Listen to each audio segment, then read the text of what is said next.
Welcome to The Secret Witch Show, the podcast providing a safe and alchemical altar space of conversations which help powerful women escape a half-hearted, spiritless society and rediscover the freedom of living a wildly magical life. Every other week, we explore how to cast aside the wounds of shame, guilt, and fear connected with fully being yourself, so you can grant yourself permission to stop hiding, ground soulfully back into your body, illuminate your whole soul desires, tend your soul, rediscover and reclaim your powerful gifts, express your magic, and manifest your wildest alchemy. There's no better place to become who your heart longs to be. This is where we will guide you into liberation.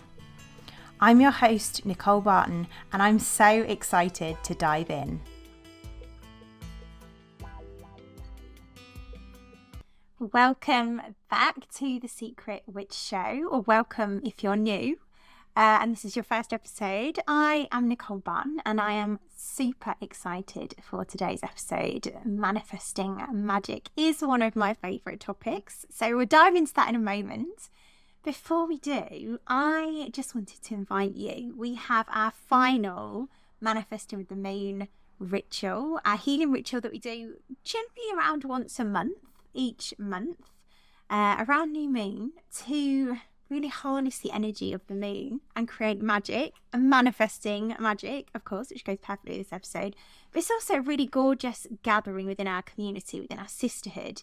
So you are so welcome. If that sounds juicy to you, it's free. We do it just to really like initiate women into their power to manifest. It's about tuning into our hearts, opening to possibility. So it goes perfectly with this episode, actually, which I didn't even think of when I thought about sharing it with you. So if you'd like to join that, please do head over to nicolebarton.co.uk/moon ritual, and also join us in the Secret Witch Society on Facebook. It's our gorgeous sisterhood. So just search Secret Witch and you should find it. In the meantime, on The Secret Witch Show today, I'm diving into all things manifestation of our magical destiny as aspiring healers, exploring the challenges of manifesting our dream lives and the importance of self-healing, permission-giving, and embracing our inner power. I'm exploring the power of the witch and the difference between manifesting from wounding versus love. I'm also exploring the deeper nuances of the law of manifestation, which is one of the 8 elements of the Secret Witch path, emphasising the importance of healing self-illumination of our unconscious wounding so that we can choose to create what we desire. I invite you to tune into your body, like really guiding you into your body, to open your heart and recognise the hidden power that you do already have to create what your heart longs for. If you open to the possibility of your inner witch and her apothecary within to help you peel back the layers of trauma and open your heart to magic. Let's dive in. Hello, and welcome to the show. I am so excited to be recording this episode today. I've been feeling so deeply connected to the witch in the season of the witch, and that is when I'm recording this episode. So my vibe is all moon magic, vegan pumpkin lattes, cozy burnt orange blankets. I've got my blanket with me as I'm recording this. Candles, crystals, fedora hats, and autumn leaves. I am like full on in the season of the witch, and I love this season. Autumn is my vibe, and I just wish that it could be the entire year, but I also do love the seasons as well. But this episode feels particularly exciting because it's magical. It's a magically focused episode, and we're really going to be exploring one of the 8 elements of the archetypal apothecary path, which is manifestation, because manifestation is really part of a bigger path of manifesting our magical dream life as a healer witch. And that's really ultimately what I guide women into, is learning how to heal themselves and become healer witches, healing their secret witch in particular. And we can talk more about that. But ultimately, the reason why I'm so excited for this episode in particular is it really feels like an episode of permission giving. Permission to become your unapologetically magical, full healer witch. To like embrace this part of you, to learn how to even just take those tender first steps into allowing yourself permission to begin to open to manifesting a more magical life as a healer. And this kind of manifestation piece is very alive for me right now, actually. I've been experiencing some mysterious foot pain for the last 6 weeks, and I think it's to do with the fact that I'm leading women and guiding women through an initiation with archetypal remedy Luna at the moment. If you don't know, if you're listening to this for the first time, you don't know what archetypal remedy Luna is, don't worry. It's not something you need to know, but in essence, a healing journey that has kind of also had a healing impact for me. And what that has meant is that I have had to really revisit all the fundamentals of my own path and of self-healing, and to learn again to hold the vision. And it's really a good job that I have kind of got to where I am, because otherwise I wouldn't be able to hold a vision through the fear of magically healing this. But I've walked that kind of same journey so many times that is now part of my gift, is to be able to hold the vision through the fear that comes up when we're trying to think about manifesting something more magical. And in this case, it's magically healing this mysterious foot pain. I've been having it for 6 weeks. I took a remedy, I worked with a remedy, and it instantly disappeared as soon as I did, but then it came back. And so I'm in this kind of repeated pattern so that I can learn. I can talk a little bit more about that as we journey through, but ultimately I see this as like an opportunity to help me liberate something that's been creating unconsciously for me in the background, like an underlying pattern that is manifesting physical health in a way that I don't want it to manifest. And this is a great example, actually, because when we talk about manifesting, we're talking about bringing something into form, bringing something into the body, bringing something to life in the human realm.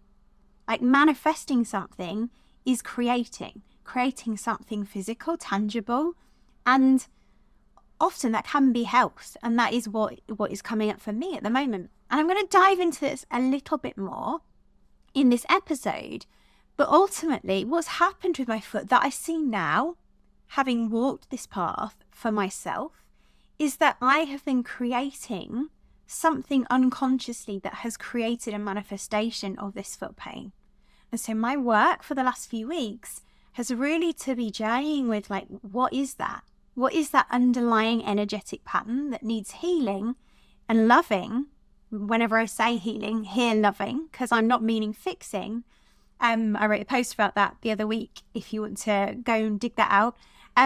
But ultimately, it's about loving ourselves back to wholeness so that these patterns can be healed and released, expressed from the body. So I'm in the work of manifesting physical health. And that's a great example of holding the vision despite the fear of what if I can't do this? What if magic isn't real? What if this isn't going to work and I'm going to be unable to walk for the rest of my life? And I laugh now because I see what I have created health-wise, and I can talk more to those examples during the episode.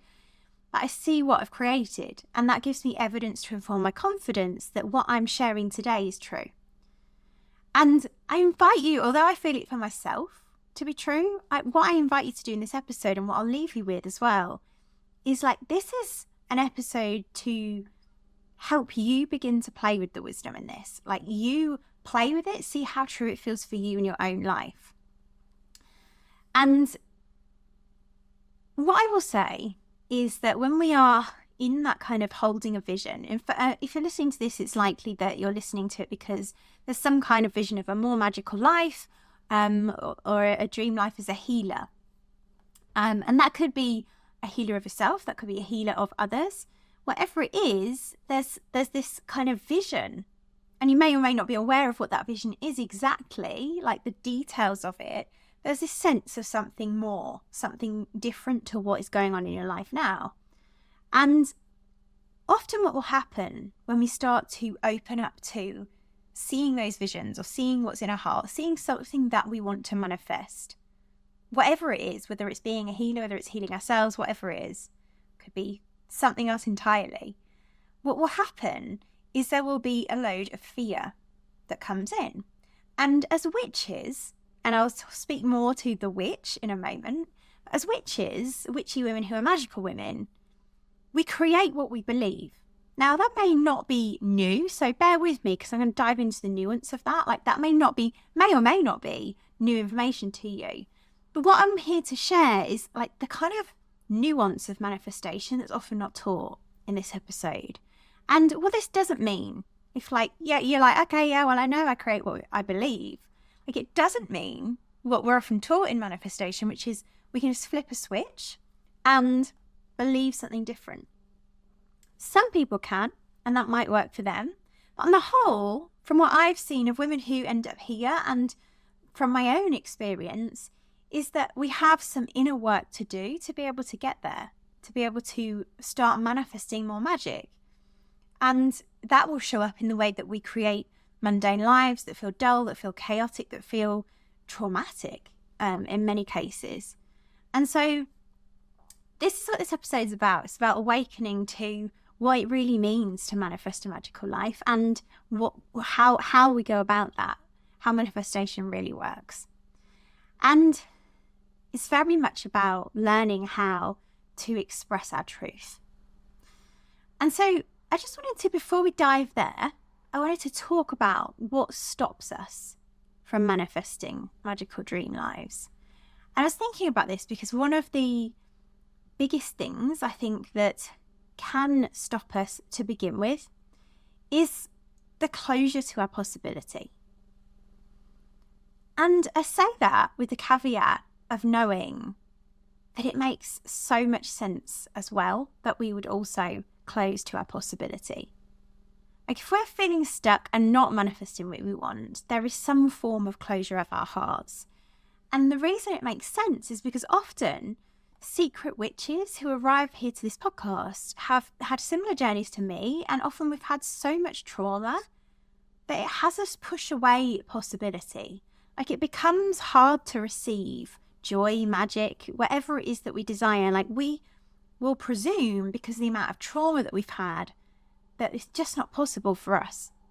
We aren't able to receive that. It feels unsafe. And I know that sounds a little bit backwards. I know it seems like, well, how can we feel unsafe to receive joy and whatever it is that, but play with that truth. Like, how far does it feel safe to receive fully what it is that you desire? If it did feel safe, you'd probably have it because you are a powerful creatrix. Again, I'm going to talk more to that, but ultimately, often we will feel a fear of our power as well. So not only does it feel unsafe to receive, but we start to have a fear around our power, the sense of like, if we really do, like if it is possible that we can create powerfully, like what if that power is too much? What if it obliterates our life? What if we're going to be judged as weird or over the top if we fully open to receive what it is that we desire to express, to manifest? And there are what's her name? Carolyn Elliott from Existential Kink, what she refers to as kinky pleasures. And I'm not going to go too deeply into that in this episode, but a great example of a kinky pleasure is all the things that we think that we might lose if we own our power and manifest what we want. And these are the things that make it feel unsafe. So for example, when I was experiencing and manifesting chronic fatigue syndrome, burnout, unable to walk, years and years ago, my old story that I have since illuminated as part of my healing journey is that I got all the love in the world when I was ill. I was able to just sit back, do nothing. People would look after me. I wasn't able to walk. I received attention, affection, love. And it took me deep courage to go in and start to unpack that and be like, okay, what's the kinky pleasure that's having me create what I say I don't want? And that requires us to deeply own our power to do. And like, there's so much power reclaimed in that because it gives us the power to create what we do want if we're able to be honest and look there. I'm not saying you need to go and look there now, but essentially, my story was I might lose love if I'm well. And that helps me to start to see, okay, there's some wounding patterns that are creating here for me. And we're going to talk more to that. But ultimately, what's happening is, instead of opening to magic, instead of opening to manifesting a magical life, we innocently, due to fear, due to wounding, shut ourselves down, thinking that what we desire is not possible. So we're then not creating time to be with our feelings, to be with our hearts, to actually even go in and see like what it is we truly desire. Because what can happen with the idea of like manifesting is we will feel called to manifesting things. And when we start to dig deeper and deeper and deeper, we can start to see that our desires may be slightly different to what they seemed on the surface as well. But that's a whole other episode. So for now, let's stick with how to manifest a magical life as a healer. Worse, what happens is, when we're not creating time to be with our feelings, when we're shutting down, is what happens is it leaves us burning out. It leaves us burning out in this mundane, busy world, feeling exhausted, feeling like an emotional wreck. Like, I remember feeling this way. Like, this isn't just you if you're relating to this. Like, people pleasing, shaming our sensitivity, like having extremely high empathy levels and then shaming that, which have us like struggle to fit into the world. Like, we'll feel this call usually to our inner healer, to our medicine woman, to our gifts, and we will shame ourselves for those. We'll feel woo or weird or judge ourselves, and all the time still feeling called to a more magical, wilder, freer life of more soul, but simultaneously shutting it down, thinking, it can't be possible for me to answer the call. Going into fear, all the fear will come in and be like, that is not possible for you. Stop thinking it. And we will then create and manifest from that place, rather than opening to our possibility, rather than holding this tension, holding the sensation of that vision, because it takes a really solid nervous system to be able to hold that level of possibility even. Like, we'll shut it down instantly. Like, zip, nope, enough. And I've had this show up so many times, like for myself. And I've also seen it show up so many times for women who, rather than express their truth, rather than like really own that possibility, I've been on calls with women, maybe for the first time ever in their lives, they've shared this like deep, deep desire to be a healer, and then had extreme fear and just disappeared, because there's so much fear that arises in the welcoming, in the owning and the acknowledging of this deeper calling. So if you're listening to this episode, you're doing rather well, I will say. And it is that kind of deeper journey into opening our hearts vulnerably and learning how to share our fears. And it takes so much courage to open our hearts to manifesting a more magical life. A great example of how this has shown up is just how I've seen clients literally go from like, I can't even create the money for this course, for journeying with you, like they're wanting to journey and then not feeling like they can't create the money, and the next thing you know, like, in comes the money.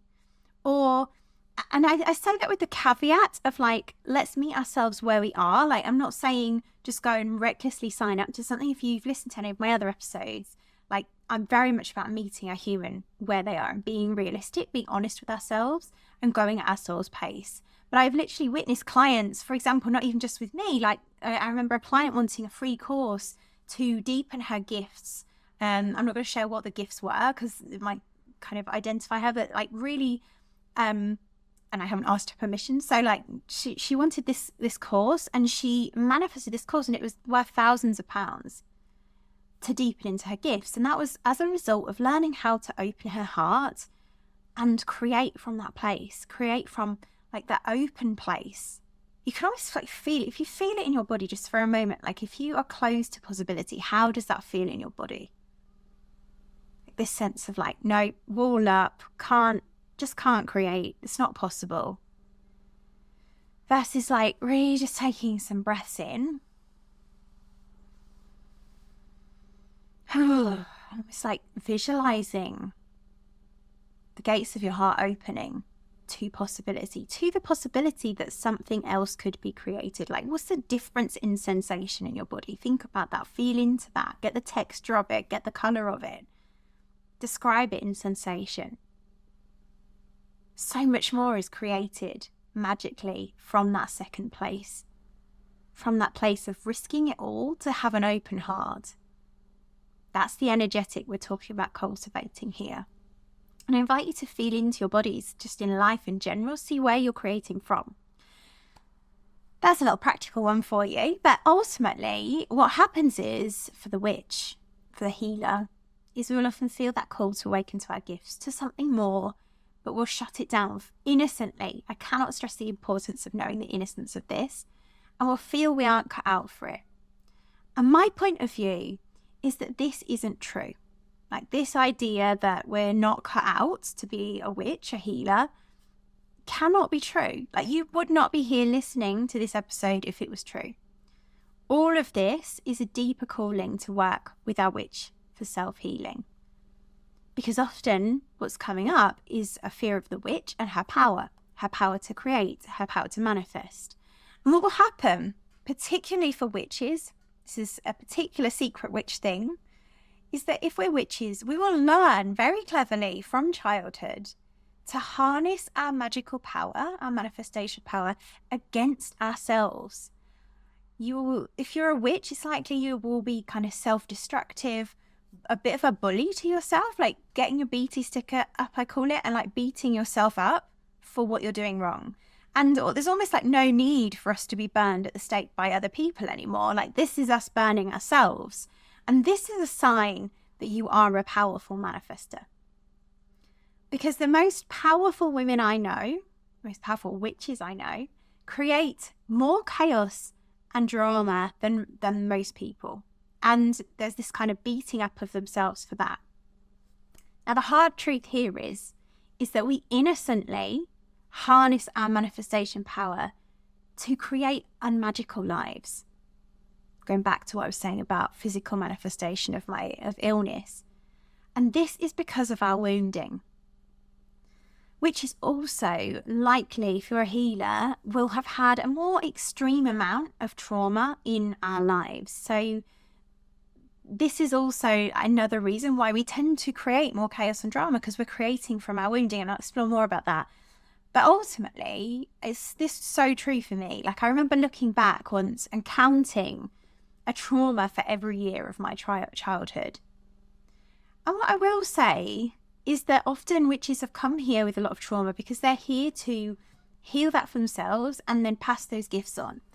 And I didn't see it back then, but this trauma was a real portal into my gifts. So if you're sitting here and you're feeling like, oh yeah, I really relate to that, like I really relate to a lot of trauma, what I want to invite you into is to see that our wounds are where our gifts are. And I know that's hard when we're in it, especially, but I hope that offers some hope for you, some possibility to be able to start to unpick this and be like, okay, what's here? Where's my gifts?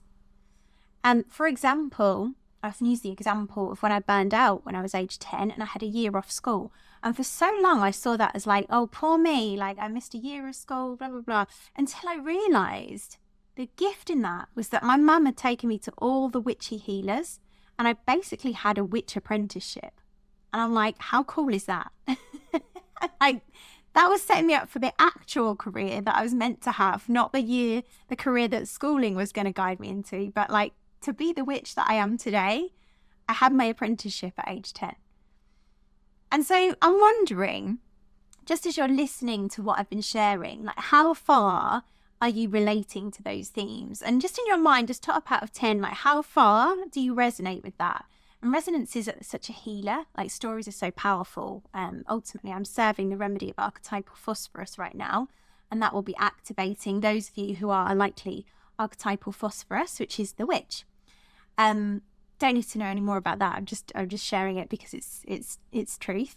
And so some of the themes, for example, like beating yourself up, chaotic drama-fueled life, like drawn to being a witchy healer, drawn to herbs or energy healing or women's circles or homeopathy or whatever else it is, but there being so much fear of embracing your true calling. Like, maybe there's exhaustion and burnout. Maybe you're feeling like, okay, yeah, I resonate with the sensitivity of being an empath. I resonate with being a people pleaser, and like feeling all the guilt and shame associated with that. And simultaneously, like, what about my no? Do you resonate with feeling all the fear and doubt of your possibility? Like that sense of like shutting down your heart, closing your possibility. Doubting and mistrusting magic as well. Like there's a sense in the witch of like, well, is magic even real? Is manifestation even real? Like there'll often be in the witch this doubt, like, does this really work? Like, can I really trust this? And another one is a sense of like feeling like you're going to be weird or be judged as weird if you embrace something less mainstream. All of these are a call to the witch and her inner archetypal apothecary of remedies, by the way. And I do remember that being me. Like before I worked with the witch and learned to harness her inner apothecary, I remember feeling pretty hopeless, pretty helpless. I remember like real rock bottom. I had lost my job, given at work because I couldn't walk. This is like another episode of chronic fatigue when I was about 24. I remember crying in my office just before I decided not to go back to work, and I was totally depressed. I remember like just being emotionally on the floor, totally lacking self-worth. Like I didn't think that I could create anything. Like, and often what also happens, and I think happened for me, was like we give up our personal power thinking like, oh, I'm not powerful enough to create anything. We awaken maybe to like the spiritual aspect of manifestation and the fact that we can co-create, what I didn't see as a co-creation back then, but there's like this sense of like, well, the universe, like if I make a wish, the universe will give it to me. And so I started to play there. Like I can't create anything, was my feeling, but the universe could give me something I wish for. So then I'm starting to play with manifestation, which is great. That's where we start. And this is a deepening on that. Like this episode is a deepening. And at the time, I remember actually being in Venice, and it was the most beautiful country in the world. And I just remember being on the floor, feeling so depressed. And like, I was like, there's no point to life if this is it. Like, something has to change. I just remember feeling so trapped in this life, and it felt like a life that wasn't mine. If I could have chosen it, it wouldn't have been mine. And I didn't know that I had the power to choose differently. I was feeling a call to all the magical, witchy things, and slowly, that was really when I started to slowly begin the journey of reclaiming my power and magic. But I wasn't doing it consciously. I was kind of playing with manifestation in a way that was like, okay, I'm going to make a wish, universe, give it to me. Outsourcing my power. Like I wasn't consciously in connection to what I know manifestation to be now. And what I mean by that is I see that manifestation is a co-creation between spirit and soul, spirit and human, spirit and body.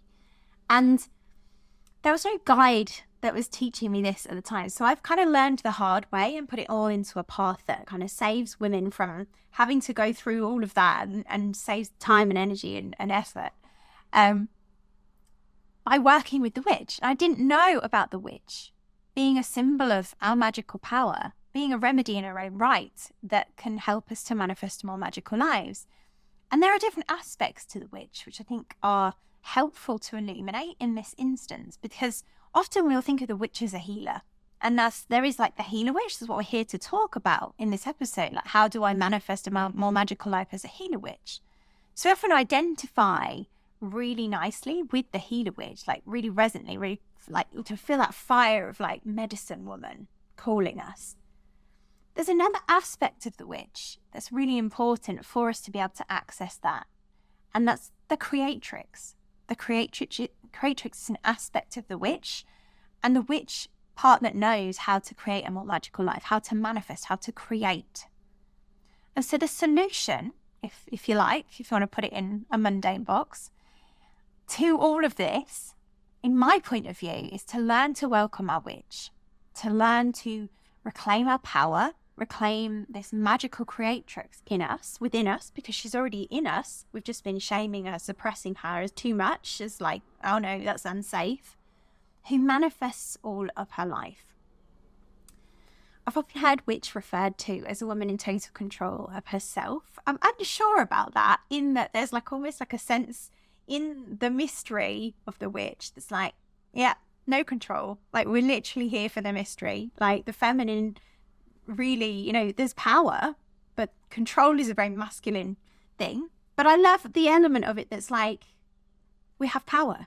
Like, the witch has power to create with the universe, create as the universe and soul co-create together. But we are taught this kind of misinformation, if you like, about manifesting. And often women will arrive here at the place where I was, where we've been kind of giving away our power to the universe and making a wish and wishing for it to come in. And we're taught in that way that manifestation is something to do, like go make a vision board, go journal and do this and this and this and this, and you make a wish and then wait for it to happen.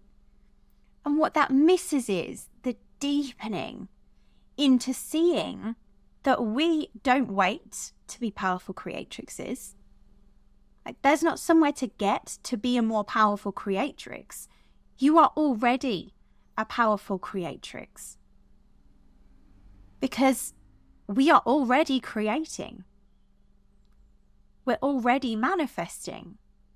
Just, we're creating what we don't want. Now, I'm really hoping that blows your mind and you're like, holy shit, I am already creating. I'm just creating what I didn't want. Like, play with that. See if that feels true to you. I'm going to dive into what I mean by it a little bit more. Essentially, we're already creating life.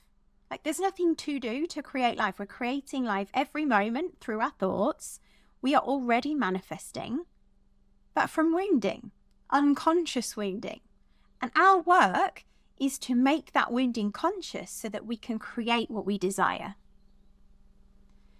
So, for example, going back to my pattern about health, I need to be ill to be loved.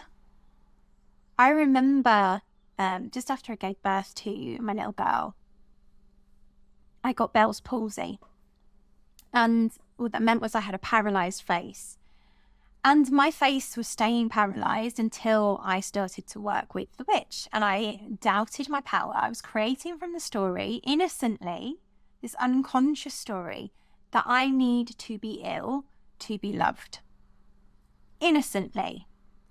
Now, I had been trying to heal this for a little while and it wasn't working. But as I began to work with the witch and self-illuminating this piece about, like, I'm already creating, where am I creating from? What wounding am I creating from?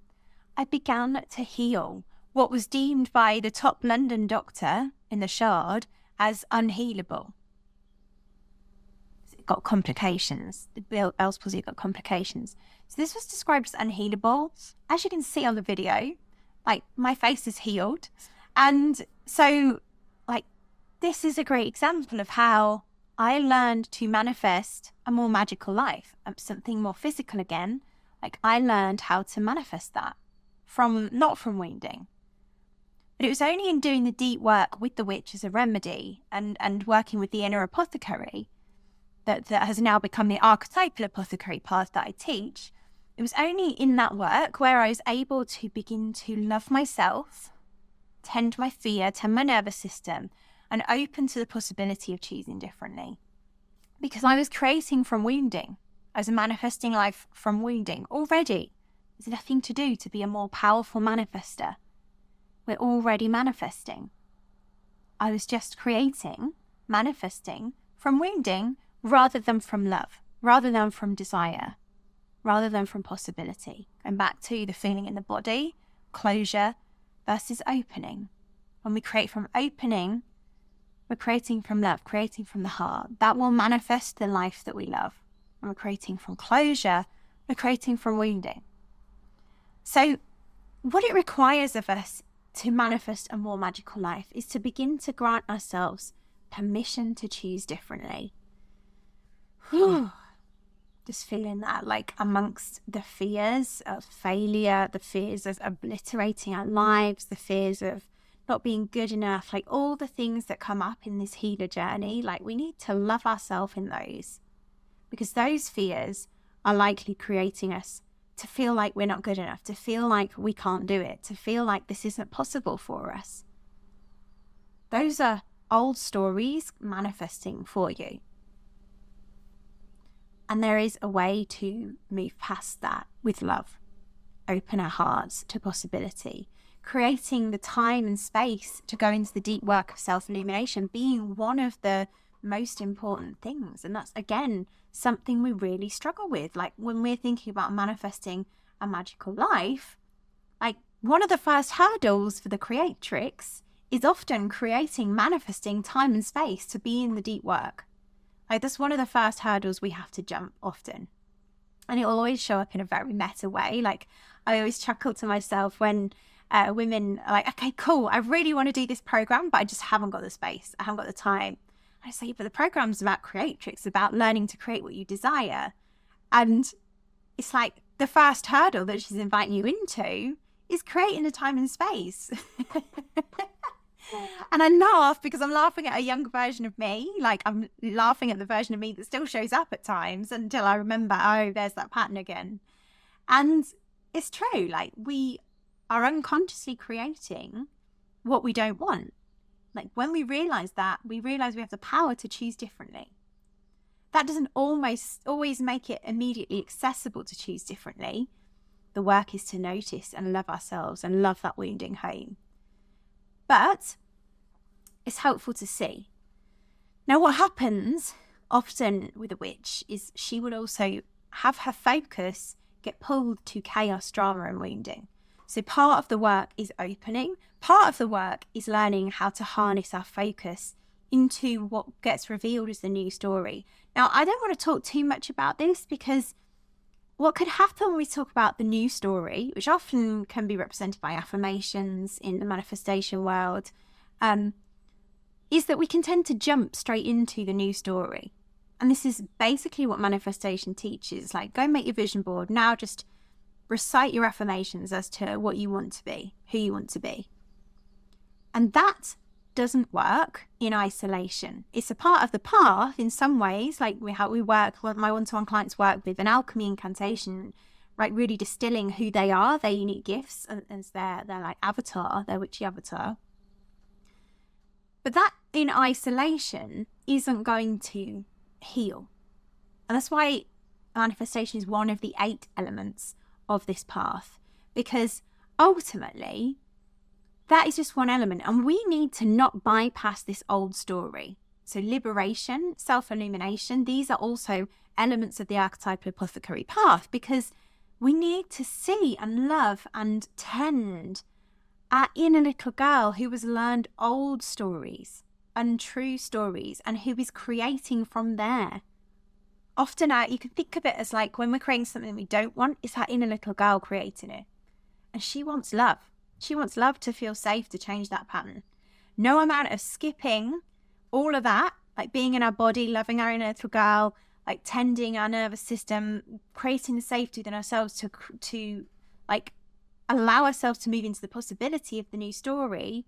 Without all of that and jumping to the affirmations, it's not going to work. This is a process of illuminating where our old stories are coming from, the wounding that they're coming from, and what they're having us innocently create. Innocently. I'm going to say it again, innocently. Super important. This is entirely innocent. And what's happening in this, just to bring it back into the kind of model that I have birthed and like how this works with the remedies, is that I often explain that we have like a soul map. And if you imagine us as like an onion, and there's like different layers of this onion right to the core. And the core is who we were born as. This is our healthy constitutional state. It's who we were before we had all these layers of wounding. And then we've got the layers of wounding, these different layers of the onion. And we need to peel back one at a time, each layer, slowly, tenderly peeling those layers those layers of what I would call different archetypal remedy states, different wounded states from the different traumas in our life.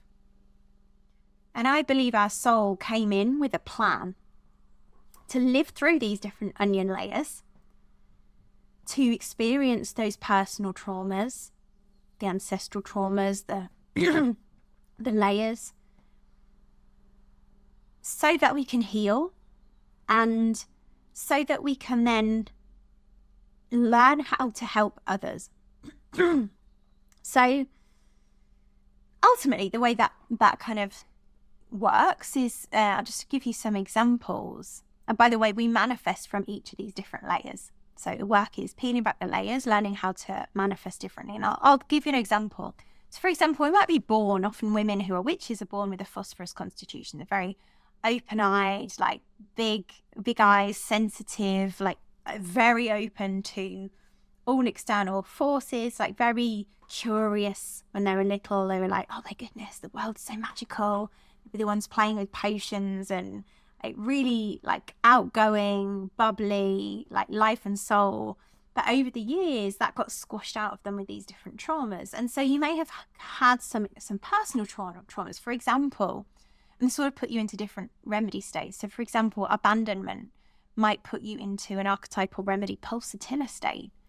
Pulsatilla as an archetypal remedy, her wounding is feeling helpless, feeling sensitive, feeling weak, feeling unable to create. That's that layer that kind of wants you to be seen and loved and healed, so that you can see that innocently this wounded pulsatilla part of you is manifesting in your life. It might be that you've experienced a snake trauma. Archetypal remedy snake might have you put your defenses up, like close your heart to love, like have you manifest no love in your life innocently.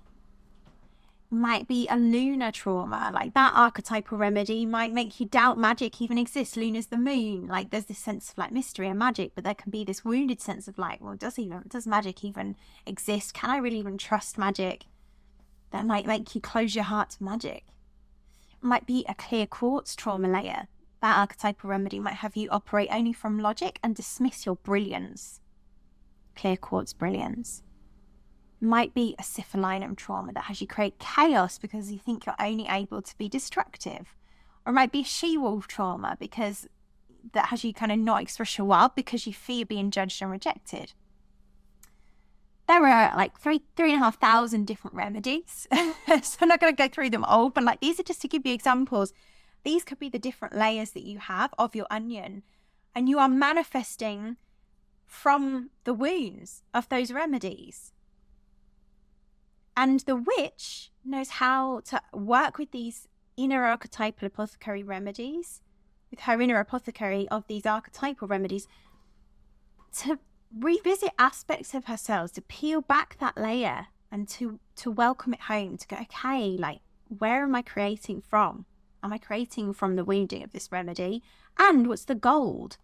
A manifestation of a magical life requires us simply to take out one of those remedies at a time, look at it honestly, hold a mirror up to our patterns and love ourselves in them, so that we are free to return to the wholeness, to the gift of this, and create from this healed remedy. So for example, pulsatilla alchemized becomes the powerful woman who owns her sensitive emotions with grace, that inspires the world into sensitivity. Snake becomes the radiant lover and finds union. Luna becomes the magical wise woman, trusting her wisdom. Clear quartz becomes an expression of brilliance. Syphilinum becomes the creative woman. She-wolf becomes the loving wild beauty who expresses her truth.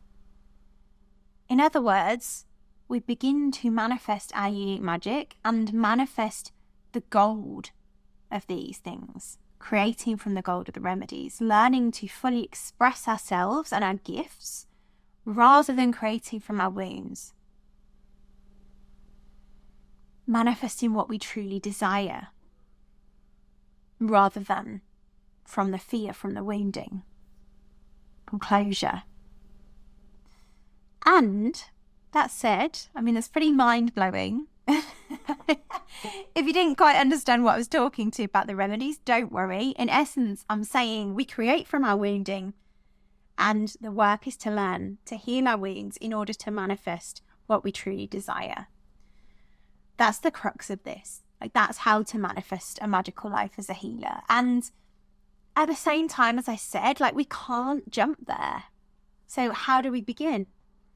Well, the easy answer that I've already kind of spoken to is to begin with the very tender first steps. And we do need to go tenderly with this. Like, if we start to activate all those remedies at once, it's going to be chaos, even more chaos, which of course is tempting to the witch because she loves chaos. But we open our hearts to possibility. Just simply going back into our bodies, breathing, like every time we feel that tense closure, and just allowing ourselves, okay, breathe. How can I open in this moment? How can I open through this trigger? What's here for me to see? Like, what's possible beyond where I am now? To begin to create space for our witch. Like, this is one of the biggest things that we need to manifest as aspiring healers, is creating space to be with the medicine of our witch, to be in the deep work with our witch, to learn to harness her inner apothecary for self-healing. Like, if you've not seen the previous episode, by the way, not the previous one, but there's a couple of episodes back, there's a whole episode on how to create space for the witch. I'd recommend you go and listen to that. It's a very tangible and practical episode as well, because I do, like I say, I do love to meet women in the human. Like, it's important to me. I think the witch is an earthly being. She's here grounded on earth, giving out magic to other people. She's not floating around, the witch. She's like, I am here, I am manifesting all that I would desire, and I'm manifesting magic, I'm healing people, blah, blah, blah. This is the witch. She's on earth. She's also open to divine as well. So, I mean, we're not bypassing that, like, entirely. Like, she's a co-creatrix. There's a whole episode on creating space for her, which is very tangible. I'd recommend you listen to it. And so much has shifted in that permission, that tender opening to a new way. And it really is, as I said at the beginning, like, if anything you take from this, what I want you to take is, like, give yourself permission to move beyond the fear, to know that the fear is welcome. The fear is a symbol. The fear is something that's going to show you or reveal to you where you're creating from. Like, when we take our fear and we go, oh, I don't want to do this because there's this fear. And we go, what is that fear? And we look at the fear and we go, oh, interesting. I didn't know that I had that fear. Where's that fear come from? Oh, I remember being a child when I had that fear, similar fear. And now I understand, like, I'm creating from that fear that my 4-year-old had. Bless her heart. My little girl's come in to protect me from manifesting my magic by giving me something that came up when I was 4, which is one of my remedy layer states. Which one is it? And there's a whole journey that I can help you with on that if you're wondering, like, what remedy is it? Like, there's a whole deepening into the path. But, like, ultimately, what is that fear? What is that creating? And can we open to loving ourselves, our little girl, in that fear? If it helps, imagine that little girl is like your own little girl, or imagine if it's your friend or something that depersonalizes it from you, and, like, speak with compassion to that part of you that's feeling unsafe, that's going, oh, if I embrace my healer witch, what will I obliterate my life? Like, what if I'm rejected? What if I lose everything I know? What if I'm not safe? What if I fail? What if? All these fears are manifestations of wounds that are trying to keep you safe. Our little girl is so powerful.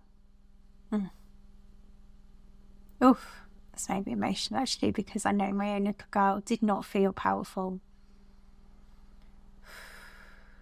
Bless her heart. She's so powerful. Our little girls are so powerful. So let's love them. Let's let them know they're welcome to be here. Like, come here, tell us what's going on.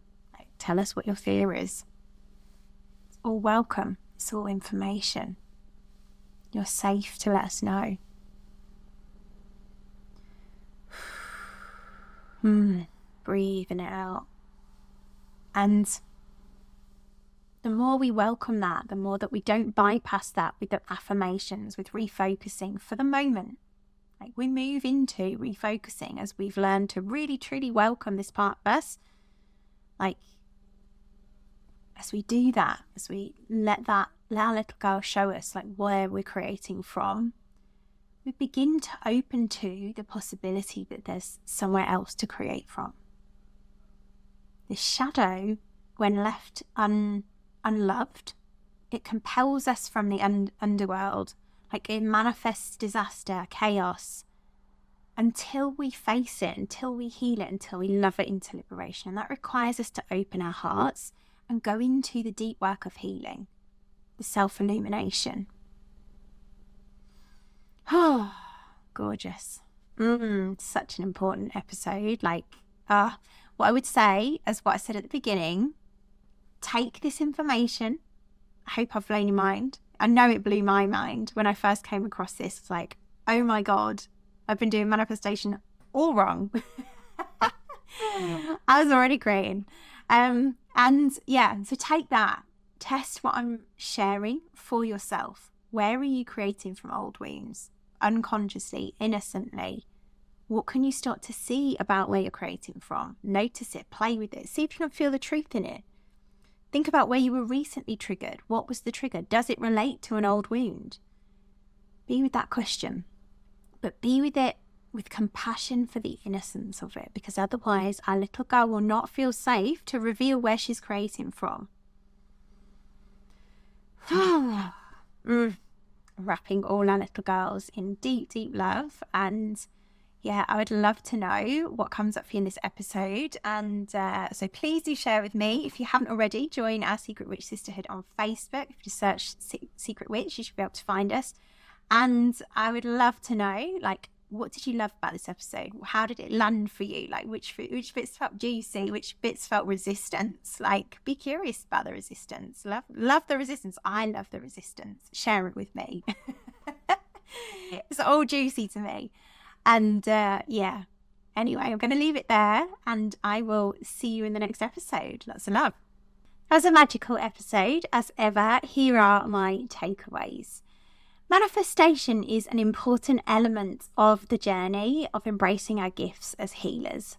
Yet it also has a nuance that is so often misunderstood by the self-help world, in that we're already powerful creatrixes. We can begin to create what our heart desires through self-healing and addressing and loving our unconscious inner wounds, rather than attempting to sticky plaster, quick fix, or bypass them with affirmations. We innocently manifest all kinds of things that we don't want from our unconscious wounds. Physical health issues such as burnout often manifest from deeper underlying traumas that have been suppressed, and healing is in learning to express them and become more conscious about what we're creating. To truly manifest a more magical life, we must give ourselves permission to embrace our fears and our desires, peeling back the layers, welcoming them and loving them into liberation. The witch can help us do that, initiating us into our creatrix power as well as our healing power. We must love our inner little girl who often feels fear to create our dreams. She's the one who's often unconsciously creating what we don't want, innocently. And if we love her and make her feel safe, this is the way to true healing and transformation and embracing our gifts.